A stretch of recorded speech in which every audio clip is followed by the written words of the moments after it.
La solidarité des jeunes filles pour l'éducation et l'intégration socio-professionnelle a organisé une formation en soins complets d'avortement centrée sur la femme au bénéfice des 24 prestataires de soins venus de 16 formations sanitaires situées dans 10 aires de santé des Bois-Lankucha, Clinique d'État et Wabora, Hôpital Général des Références de Kalemi, Kataki, Kifungo, Martin Lutherville, Mutunga Djimwema, de la zone de santé de Kalemi ainsi que Undugu et Kituku pour celle de Nyimba. Plusieurs modules ont été développés, dont ceux centrés sur le cadre légal, le counseling à la contraception avant et après avortement, le counseling sur l'évaluation clinique, l'évacuation utérine par le traitement de la seringue d'aspiration manuelle intra-utérine (AMIU). À ceci s'ajoutent les activités stimulantes, des clarifications des valeurs, la prévention des infections et la descente sur terrain. Alexis Lubanda Chabani, premier président de la Cour d'appel de Kalemi, retrace les contextes où la grossesse peut être avortée selon les cadres légaux. Le protocole de Maputo autorise aux femmes de se faire avorter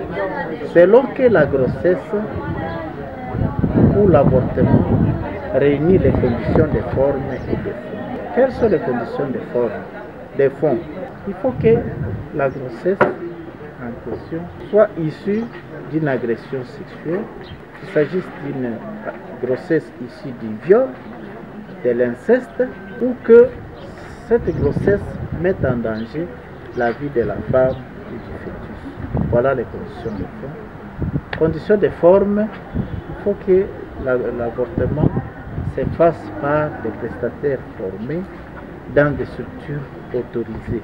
Par ailleurs, les bénéficiaires, quant à eux, se disent être capacités pour offrir de bons services sanitaires aux femmes désireuses. Pour moi, c'est un renforcement des capacités. Pour le moment, nous constatons qu'il y a un taux élevé de décès liés à l'avortement clandestin. Mais avec cette formation, c'est le soin complet d'avortement qui est sécurisé. Donc on nous a appris comment offrir les services.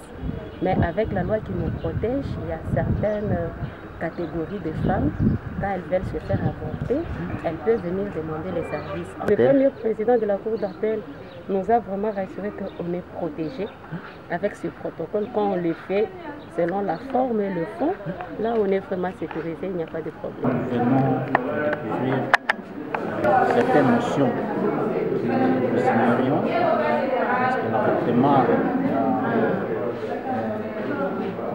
avant qu'on ait suivi cette formation, c'est comme un sujet tabou.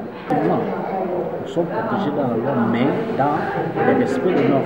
Il y a des conditions pour pouvoir pratiquer un avortement sécurisé.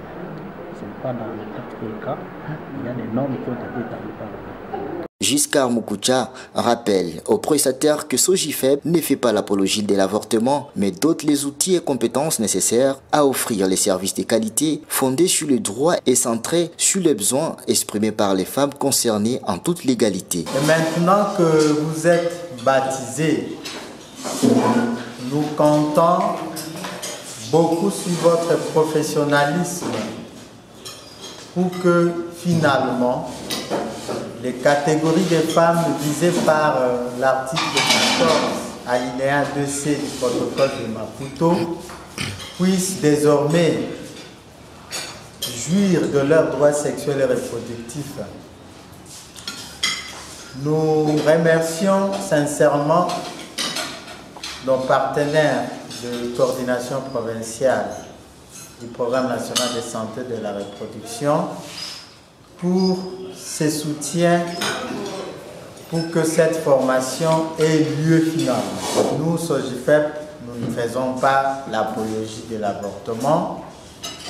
Vous n'êtes pas là pour aller demander aux femmes de venir avorter, mais vous êtes là pour servir les femmes qui viennent demander les services et que vous puissiez le faire dans le respect des normes et des directives qui vous ont été communiquées ici. Signalons que dans l'objectif d'accompagner les prestataires formés dans l'offre des soins, la solidarité des jeunes filles pour l'éducation et l'intégration socio-professionnelle, Sojifeb, a doté les zones de santé de Kalemi et Nyimba des kits d'AMIU et des imprimés des valeurs.